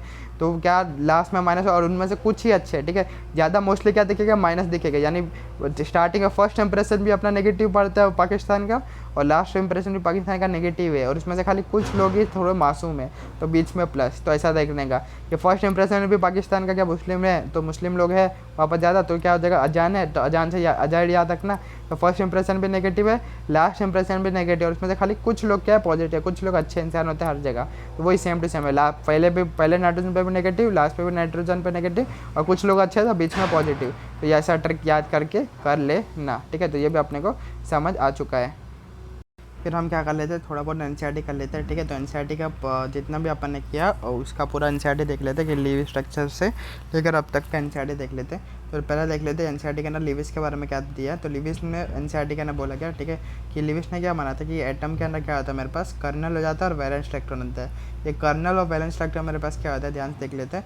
अपने को पता है मेरे पास क्या होता है, एटम के अंदर न्यूक्लियस हो जाता है, न्यूक्लियस के अंदर मेरे पास आउटर मोस्ट सेल को वैलेंस सेल बोल दूंगा, और बहुत सारे अंदर वाले सेल भी मेरे पास हो जाते हैं। तो कर्नल किसको बोलते हैं, ध्यान से देख लेते हैं। तो आउटर मोस्ट सेल जो हो जाता है उसको अपन बोलते हैं वैलेंस सेल। क्या बोलते हैं, आउटर मोस्ट सेल को बोलते हैं वैलेंस सेल। और जो अंदर वाले जितने भी हो गए न्यूक्लियस और अंदर वाले सेल को सबको मिलाकर लिविस ने बोल दिया कि उसको बोलते हैं कर्नल पार्टिकल। क्या बोल जाते हैं, कर्नल, ठीक है। कर्नल किसको बोल जाता है, न्यूक्लियस प्लस अंदर वाले जितने भी सेल के इलेक्ट्रॉन है उसको क्या बोल जाता है, कर्नल बोल जाता है, और बाहर वाले को बोल जाता है वैलेंस सेल। तो एटम के अंदर क्या होता है, एटम किस किस का बना है, कर्नल प्लस वैलेंस सेल, यानी कि बाहर वाला जो सेल है उसको कर्नल बोल दूंगा मैं, बाहर वाले सेल को मैं क्या बोल दूंगा, वैलेंस सेल बोल दूंगा, और जो अंदर वाला जितने भी मेरे पास सेल है प्लस न्यूक्लियस उसको बुलाकर मैं क्या बोल दूंगा, मिलाकर उसको क्या बोल दूंगा, कर्नल बोल दूंगा। तो लिविस ने क्या मान लिया था कि एटम किसका बनता है, कर्नल प्लस वैलेंस सेल के इलेक्ट्रॉन बनते हैं। किससे बनते हैं, कर्नल प्लस वैलेंस सेल के इलेक्ट्रॉन। और कर्नल वो किसको बोल रहा था, न्यूक्लियस प्लस अंदर वाले जितने भी इलेक्ट्रॉन है सेल के उसको कर्नल बोल रहा था, ठीक है।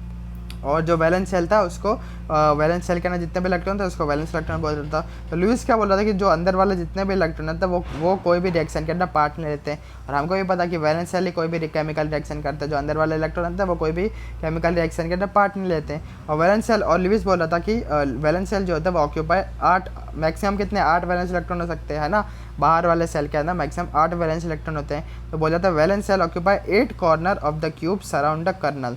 तो उसने क्या मान लिया, तो उसने ऐसा सोचा कि देखो देखो देखो अंदर वाले को मैंने कर्नल बोल दिया और बाहर मैक्सिमम मेरे पास 8 इलेक्ट्रॉन है, तो ये मेरा क्यूब जैसा नहीं लग रहा कि क्यूब के मेरे पास क्या 8 कॉर्नर हो जाते हैं और बीच में मेरे पास सेंटर पे स्पेस हो जाता है। तो क्यूब जैसा उसने मान लिया कि एक एटम मेरे पास क्यूब जैसा होता है, जहाँ पर जो 8 कॉर्नर है वहाँ पर वो 8 कॉर्नर के वैलेंस सेल के 8 इलेक्ट्रॉन है और जो बीच में जितना भी अंदर का खाली स्पेस है क्यूब के अंदर वो मेरे पास क्या हो जाएगा, न्यूक्लियस प्लस अंदर वाले इलेक्ट्रॉन वहाँ पर रहेंगे।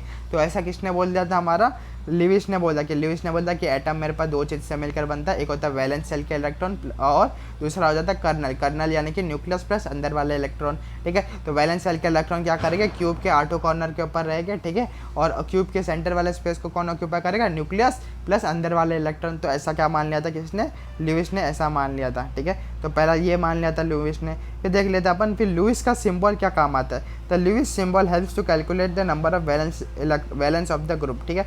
तो लुईस सिंबल से अपने को पता चलता है कि अपने को पता है ना, फॉर एग्जांपल अपने को ऑक्सीजन का ऐसे लुईस सिंबल बना कर दे देगा, ऐसे बना देगा, ठीक है। तो इस ऑक्सीजन के ये लुईस सिंबल से अपने को क्या पता चला, अपने को पता चला कि ऑक्सीजन का क्या मेरे पास या ऑक्सीजन है और इसके पास 6 वैलेंस इलेक्ट्रॉन है, 6 वैलेंस इलेक्ट्रॉन है। तो ये कौन से ग्रुप का हो गया, 16 ग्रुप का हो गया। तो लुईस सिंबल से अपने को क्या पता चल गया कि कोई भी एलिमेंट के पास कितना वैलेंस इलेक्ट्रॉन है, और उसका अपने को पता चलेगा वहाँ से वैलेंस इलेक्ट्रॉन से अपन उसका ग्रुप भी पता लगा सकते हैं। तो वही बोल रहा है कि Lewis symbol help to calculate the valency of the group. तो वैलेंस इलेक्ट्रॉन भी निकाल सकते हैं, उसका वैलेंसी भी निकाल सकते हैं, और कौन से ग्रुप का वो भी अपन पता कर सकते हैं लुईस सिंबल की मदद से। तो 2 पॉइंट समझ गया लुईस का, ठीक है। तो लुईस ने क्या माना था, एटम को आउटर कॉर्नर, ठीक है, क्यूब जैसा मान लिया था, क्यूब के कॉर्नर पर वैलेंस शेल के इलेक्ट्रॉन है और बीच में हमारे पास न्यूक्लियस प्लस अंदर वाले इलेक्ट्रॉन है, ठीक है।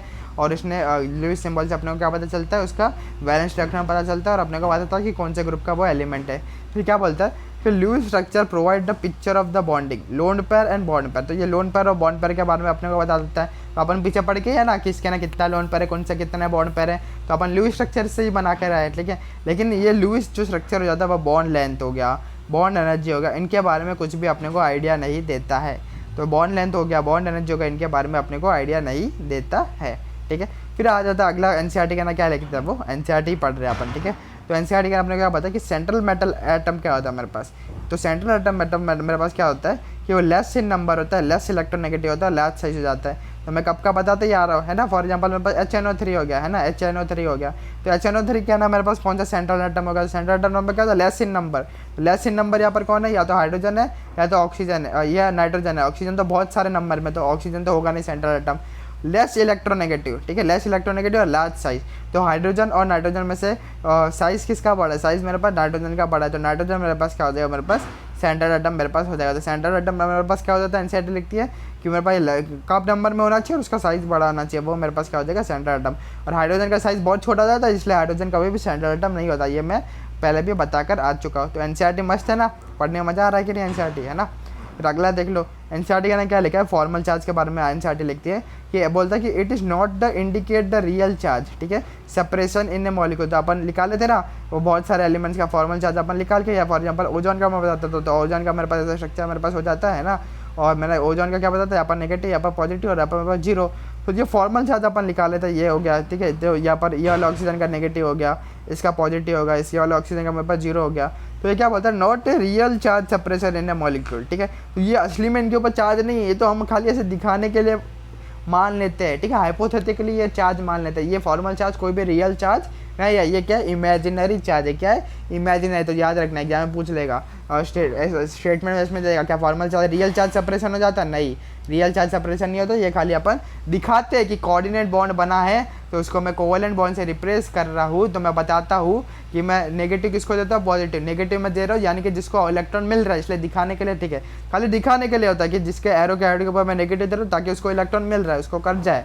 और एरो के टेल के ऊपर मैं पॉजिटिव डाल रहा हूँ क्योंकि वो क्या कर रहा है, अच्छा काम कर रहा है। हम लोग भी क्या होता है, देख फॉर एग्जांपल कोई भी मंदिर कोई बनवाता है ना, किसी ने मंदिर बनवाया तो उसका मंदिर जो भी बनवाता है बाहर क्या रहता है, बाहर पोस्टर के ऊपर उसका नाम लिखा रहता है कि फलाना फलाना आदमी ने उसका क्या बनाया, मंदिर बनाता है, कि उसको लोग क्या करें, याद रखें और भी लोग प्रेरित हो कि ये और भी लोग क्या कर सकते हैं, ऐसे दान धर्म का पुण्य का काम कर सके। सेम टू सेम वैसे ही है कि जो कोवेलेंट बॉन्ड जो मेरे पास कोऑर्डिनेट बॉन्ड था ऐसा, उसके हेड के ऊपर मैंने नेगेटिव डाला और टेल के ऊपर मैंने पॉजिटिव डाला। क्यों, दिखाने के लिए, कि मैंने दिखाने के लिए क्या कि इसने इलेक्ट्रॉन दिया और इसने वाला इलेक्ट्रॉन लिया है और इसने इलेक्ट्रॉन मेरे पास लिया है, पॉजिटिव वाले ने दिया है और नेगेटिव वाले ने इलेक्ट्रॉन को क्या किया, लिया है, ठीक है। तो वो दिखाने के लिए, जिससे वो क्या हो, प्रेरित हो कि फ्यूचर में भी वो क्या कर सकते हैं, अगर उसके पास 8 इलेक्ट्रॉन हो, लोन पेयर हो, तो वो फ्यूचर में भी क्या कर सकते हैं, ऐसे और कोऑर्डिनेट बॉन्ड आगे क्या कर सकते हैं, देते रहे, ताकि प्रोत्साहन उसका बने रहे। तो दिखाने के लिए होता है, ये कोई रियल चार्ज नहीं होता है। तो देखो कितना फील्ड में मैंने पूरा रियल लाइफ एग्जाम्पल के साथ में बता दिया। अभी कभी नहीं बोलोगे ना कि रियल चार्ज नहीं होता, इमेजिनरी, बस उसको प्रोत्साहन देने के लिए करते कि भाई आगे भी ना तू कोऑर्डिनेट बॉन्ड लोगों की हेल्प कर लेना। अगर तेरा 8 इलेक्ट्रॉन ऑक्टेट कंप्लीट हो और फिर भी तेरे पास लोन पेयर हो, तो किसी को अगर लोन पेयर चाहिए हो तो दे देना। क्यों, अगर तू देगा ना तो तेरा नाम आएगा। तेरा नाम कैसे आएगा, अगर तू देगा ना तो तेरे ऊपर पॉजिटिव चार्ज आ जाएगा, ठीक है, तेरा वाह वाही होगी, तेरी हर जगह पॉजिटिव बातें होगी। तो इसलिए यहाँ पर भी ये लोग केमिस्ट्री के अंदर भी, इनके समाज में भी ऐसा सब कुछ चलता रहता है। तो ये क्या, not indicate the real charge separation in A molecule. तो ये वाला भी अपने को डिटेल में समझ गया। तो एनसीईआरटी एक एक लाइन को क्या कर देगा, चीर हरण कर देगा, पीएचडी कर लेगा, ठीक है। तो केमिस्ट्री इज केमिस्ट्री। आगे देख लेते। फॉर्मल चार्ज तो रियल चार्ज इंडिकेटर नहीं है, ये अपने को समझ गया। फॉर्मल चार्ज से अपने को क्या पता चलता है, फॉर्मल चार्ज से अपने को पता चलता है know the valence electron and the lowest energy most stable molecule, ठीक है। तो अपने को वैलेंस इलेक्ट्रॉन पता चलता है फॉर्मल चार्ज है। क्यों कि फॉर्मूले के अंदर अपने को पता है कि फॉर्मल चार्ज क्या होता है, फॉर्मल चार्ज का फॉर्मूला क्या होता है, valence electron minus bond plus dots हो जाता है ना। तो फॉर्मूले के अंदर भी वैलेंस इलेक्ट्रॉन आ रहा है, जिससे अपने को वैलेंस इलेक्ट्रॉन पता चल सकता है फॉर्मल चार्ज से। और दूसरा क्या है, एक बहुत इंपॉर्टेंट बोल रहे हैं कि लोएस्ट एनर्जी या फिर मोस्ट स्टेबल अपने को पता चल सकता है स्ट्रक्चर। फॉर एग्जांपल कि कौन सा स्ट्रक्चर हमारे पास ज़्यादा स्टेबल है वो पता करने के लिए हम क्या देखते हैं। फॉर एग्जांपल एक ही कंपाउंड के बहुत सारे स्ट्रक्चर बना रहे हैं ना, बहुत सारे अपने को स्ट्रक्चर दे दिए गए, तो जिस कंपाउंड के अंदर सबसे कम फॉर्मल चार्ज दिया रहेगा ना, वो मेरे पास क्या हो जाएगा, ज़्यादा स्टेबल हो जाएगा। तो देख लो, फॉर्मल चार्ज मस्ट बी लो, जिस कंपाउंड के अंदर बहुत कम फॉर्मल चार्ज दिया रहेगा, यानी कि एक कंपाउंड के अंदर समझ लो मुझे दिया -1 और -1 -2 दिया है, दूसरे का अंदर मेरे को कितना दिया, -1 और 0 दिया है, और तीसरे का अंदर चार्ज है ही नहीं, 0 0 है। तो सबसे ज़्यादा स्टेबल कौन हो जाएगा, ये वाला। जिसके अंदर फॉर्मल चार्ज जिसके अंदर कम रहता है वो स्टेबल होता है। क्यों? क्योंकि मुझे पता है कि न्यूट्रल स्पीसीज ज़्यादा रहती है चार्ज से, ठीक है। न्यूट्रल स्पीसीज क्या होती है, ज़्यादा रहती है अच्छा चार्ज से, मेरे पास न्यूट्रल स्पीसीज क्या हो जाते हैं, स्टेबल ज़्यादा हो जाती है, ठीक है। ना तो नेगेटिव स्टेबल ना तो पॉजिटिव स्टेबल, कौन स्टेबल रहता है, न्यूट्रल स्पीसीज ज़्यादा स्टेबल है चार्ज स्पीसीज से।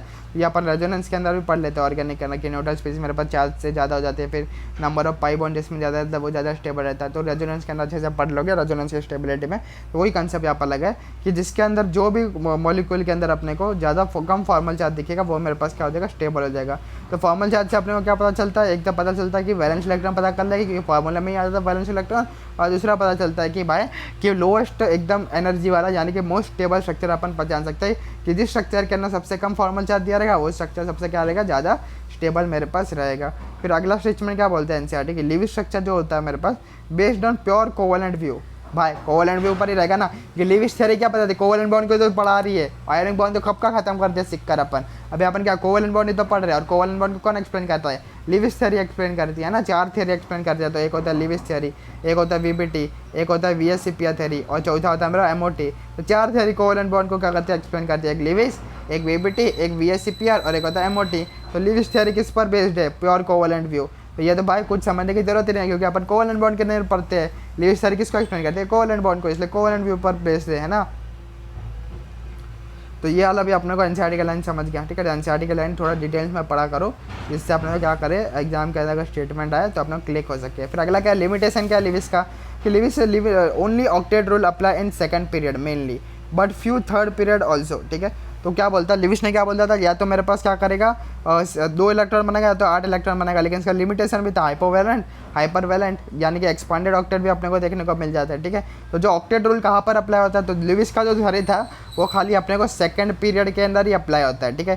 थर्ड पीरियड के अंदर अपने को अप्लाई नहीं होता करता है, ठीक है। थर्ड पीरियड वाला जितने भी एलिमेंट्स हो जाएंगे मेरे पास, ठीक है, वो क्या करते हैं लिविस थ्योरी को अप्लाई नहीं करते, क्योंकि थर्ड पीरियड के मेरे पास क्या आ जाता है 3D ऑर्बिटल आ जाता है। 3D ऑर्बिटल के अंदर क्या कर सकते हैं, वेकेंट ऑर्बिटल होता है, वेकेंट ऑर्बिटल हो जाता है तो वो एक्सपांडेड ऑक्टेट कर सकते हैं, यानी 8 से ज़्यादा इलेक्ट्रॉन बना सकते हैं। तो लिविस जो थ्योरी है वो खाली सेकंड पीरियड तक ही मेरे पास एप्लीकेबल हो जाता है। क्यों? क्योंकि थर्ड पीरियड के अंदर मेरे पास क्या वेकेंट ऑर्बिटल है, तो एक्साइट होने के बाद में और 8 से भी ज़्यादा इलेक्ट्रॉन उसके पास हो सकता है, एक्सपांडेड ऑक्टेट बना सकते हैं, ठीक है। तो expanded octet is applicable always for the third period, अभी मैंने रीजन बता था क्यों, due to the vacant orbital, ठीक है। तो लिविस थ्योरी जो है वो थर्ड पीरियड के से एप्लीकेबल नहीं होता क्योंकि उसका ना एक्सपांडेड ऑक्टेट हो जाता है, यानी लेस देन मोर ग्रेटर देन 8 इलेक्ट्रॉन मेरे पास देखने को मिल जाते हैं। फिर अगला स्टेटमेंट अपने को क्या बोल देता है कि Lewis stationary cubical arrangement is abandon by Langmuir. तो लंगूर आया था ना, लंगूर ने क्या कर दिया था, लिविस थ्योरी को क्या कर दिया था, अबंडन कर दिया था। तो लंगूर के बारे में अपन ने पहले भी पढ़ लिया था, है ना। क्योंकि इसके लिविस का क्या होगा, बहुत सारे हमारे पास क्या हो गए डीमेरिट्स हो गए ना। डीमेरिट्स क्या होगा कि खाली इसका क्या होता है, हाइपोवैलेंट भी मिलता है, हाइपरवैलेंट भी मिलता है, बॉन्ड एंगल, बॉन्ड लेंथ, ठीक है, ये सब अपने को नहीं बता सकता, बॉन्ड एनर्जी भी नहीं बता सकता है, खाली अपने को वैलेंस इलेक्ट्रॉन नहीं बता सकता है, और फॉर्मल चार्ज के बारे में भी बता सकते हैं ना, और कौन सा स्टेबल स्ट्रक्चर है जिसका फॉर्मल चार्ज कम रहेगा वो ज़्यादा स्टेबल स्ट्रक्चर है, यही बस बता रहे हैं। बहुत सारी चीज़ें नहीं बता रहे, बहुत कम ही चीज़ें बता रहा है, इसलिए ये क्या होगा, इसको डिस्कार्ड कर देगा। किसने क्या था कि लंगूर आया था, लंगूर नहीं लैंगमायर, ठीक है। तो उसने क्या कर दिया था, इसके थ्योरी को क्या कर दिया, डिस्कार्ड कर दिया। फिर एनसीईआरटी के बारे में कोसल के बारे में भी दिया। कोसल ने क्या कहता है, formation of ionic bond, ionic compound के बारे में बता दिया, कहता with the help of electron transfer. इसने बोला था कि इलेक्ट्रॉन का ट्रांसफर होता है और आयनिक बॉन्ड में बस बनता है। तो अपने को पता ही है कि इलेक्ट्रॉन का ट्रांसफर ही हो जाता है। सो NaCl कहना क्या आता है, सोडियम एक इलेक्ट्रॉन देता है और ये इलेक्ट्रॉन एक ले लेता है, जिससे इसका भी ऑक्टेट कंप्लीट हो, इसका भी ऑक्टेट कंप्लीट हो। तो मेरे पास इलेक्ट्रॉन का ट्रांसफ़र हो जाता है। तो ये अपने को पता ही है। इसने एक और एक मस्त है, ठीक है, जो मेरे को बहुत सारे पेपर्स के टेस्ट पेपर्स के अंदर मिलता है। ये वाला स्टेटमेंट याद रखना, ये भी एनसीईआरटी के अंदर दिया है, खोजते रहोगे, ठीक है, तो मिल जाएगा। तो एनसीईआरटी के अंदर ये वाला लाइन बहुत मस्त लिखा है कि high electronegative halogen and high electropositive alkali are separated by noble gas, यानी कि हाई इलेक्ट्रोपॉजिटिव यानी ग्रुप 1 और ग्रुप 17, ठीक है। ग्रुप 1 क्या है मेरे पास, मोस्ट क्या है, इलेक्ट्रोपॉजिटिव है ना, और ग्रुप 17 क्या है, मोस्ट इलेक्ट्रोनेगेटिव है, क्योंकि इलेक्ट्रोनेगेटिविटी सबसे ज़्यादा किसकी होती है, ग्रुप 17 की हो जाती है, और लेफ्ट से राइट बढ़ती है तो इसकी इलेक्ट्रोनेगेटिव सबसे कम किसकी हो जाती है, ग्रुप 1 की हो जाती है। तो ग्रुप 1 और ग्रुप 18, तो देखो ग्रुप 1 की सबसे कम है और ग्रुप 17 की सबसे ज़्यादा है, तो इनके बीच में होना चाहिए, तो इसकी इलेक्ट्रोनेगेटिव हो ही ना। तो इलेक्ट्रोनेगेटिव किसकी नहीं होती है, इनर्ट गैस की। इनर्ट गैस की कोई भी इलेक्ट्रोनेगेटिव नहीं होती है। तो यही बोल रहा है कि जो ग्रुप 1 की जो एकदम कम इलेक्ट्रोनेगेटिव है और ग्रुप 17 की एकदम ज़्यादा इलेक्ट्रोनेगेटिव है, उनको कौन सेपरेट करे, यानी कि ऐसा कौन है जिसकी इलेक्ट्रोनेगेटिव है ही नहीं, ठीक है। बीच का वाला कौन है, इसका बीच का बंदर कौन है, ठीक है, बीच का बंदर कौन है, बीच का बंदर कौन है, ग्रुप 18 वाला है। क्यों, क्योंकि ग्रुप 18 इनर्ट गैस है, तो क्या करेगा, कोई भी बॉन्ड बनाएंगे नहीं, बॉन्ड बनाएंगे नहीं, तो इलेक्ट्रोनेगेटिव क्या है, tendency to attract shared pair of electron in a covalent bond. तो इनर्ट गैस कोई कोवेलेंट बॉन्ड बनाएगा नहीं, कोवेलेंट बॉन्ड ज़्यादा बनाते ही नहीं है, तो सैड पैड ऑफ अट्रैक्शन का टेंडेंसी रहेगी नहीं, तो इनका क्या हो जाएगा, बीच का हो जाएगा, यानी इलेक्ट्रोनेगेटिव इनकी क्या हो जाता है, जीरो हो जाती है इनर्ट गैस की, है ना। इनर्ट गैस की कितनी हो जाती है, जीरो मेरे पास हो जाती है। तो वही ये स्टेटमेंट अच्छे से पढ़ना। ये क्या बोल रहा है, हाई इलेक्ट्रोनेगेटिव यानी कि हाई इलेक्ट्रोनेगेटिव ग्रुप 17 वाले और हाई इलेक्ट्रोपॉजिटिव यानी कम इलेक्ट्रोनेगेटिव ग्रुप 1 वाले कौन सेपरेट करता है, कौन सेपरेट करता है, ग्रुप 18 वाले क्या करते हैं, सेपरेट करता है। नोबल गैस क्या करते हैं, सेपरेट करते हैं, क्योंकि नोबल गैस का जीरो हो जाता है, ठीक है, इनका जीरो हो जाएगा, ये न्यूट्रल है, और सबसे कम किसका हो जाएगा, इसका हो जाएगा, इसका इलेक्ट्रोनेगेटिव सबसे कम और इसका सबसे ज़्यादा। तो इन दोनों को कौन सेपरेट करता है, कम को ज़्यादा को कौन सेपरेट कर रहा है, न्यूट्रल वाला। समझ गया ये वाला लाइन डिटेल में, है ना, ये बहुत डीप लाइन था। फिर आता मेरे पास electronic theory of chemical bonding भी, या फिर ऑक्टेट रूल, जो सब ने मिलाकर देता था। कुछ लिविस ने बोल दिया था, ठीक है, लिविस ने क्या बोल दिया था, लिविस ने बोल दिया था कि मेरे पास क्या बनेगा, कोई भी इलेक्ट्रॉन अगर शेयर कोई भी कोवेलेंट बॉन्ड बनेगा तो 2 या 8 इलेक्ट्रॉन के लिए बनेगा मेरे पास, है ना। और क्वेश्चन ने क्या बोल दिया था, आयनिक के लिए बोल जाता है, आयनिक के लिए बोल जाता है कि मेरे पास क्या गिव एंड टेक हो जाता है। तो इन दोनों ने एक मिलाकर कि कोवेलेंट वाला भी आ गया लिविस और ये आयनिक वाला भी क्वेश्चन आ गया, तो इन दोनों ने क्या कर दिया, मिलाकर एक इलेक्ट्रॉनिक थ्योरी दे दिया जो आयनिक और कोवेलेंट दोनों के लिए क्या होता है, दोनों के लिए कॉमन हो जाता है। तो किसने क्या बोल दिया, या बोल दिया कि गेन या लूज होगा और शेयरिंग भी हो जाएगा टू कंप्लीट डॉक्टर, यानी कोई भी एलिमेंट रहेगा या तो गेन या लूज भी कर सकता है या फिर वो शेयरिंग भी कर सकता है, उसके ऊपर डिपेंड करता है, ठीक है। तो गेन और लूज भी कर सकता है इलेक्ट्रॉन और शेयरिंग भी कर सकता है, क्यों, क्या करने के लिए, ऑक्टेट कंप्लीट करने के लिए, यानी कि इन दोनों को मर्ज करके लिविस ने भी अपना मर्ज किया और क्वेश्चन ने भी अपना मर्ज किया, दोनों ने एक थ्योरी अपना दे दिया। जैसे अपन बायो के अंदर पढ़ते हैं ना कि मटायस शिल्डर ने कुछ बोला था प्लांट के बारे में, है ना, और थियोडर स्वान ने कुछ बोल दिया था अपना एनिमल के बारे में, और स्वान ने क्या कर दिया था, इन दोनों का मर्ज करके एक बना दिया था। वैसे ही है, लिविस ने कुछ बोल दिया इसके बारे में, कोवेलेंट के बारे में, क्वेश्चन ने किसके बारे में बोल दिया, आयनिक के बारे में, और दोनों ने मर्ज करके आयनिक और कोवेलेंट के बारे में बोल दिया। तो वही पूरा कंसेप्ट है, मैं देखो कहाँ से कहाँ पूरा रिलेट करवा दे रहा हूँ, बायो, केम, फिजिक्स सब पूरा रिलेट हो पा रहा है ना। तो ये अपने को समझ आ चुका है।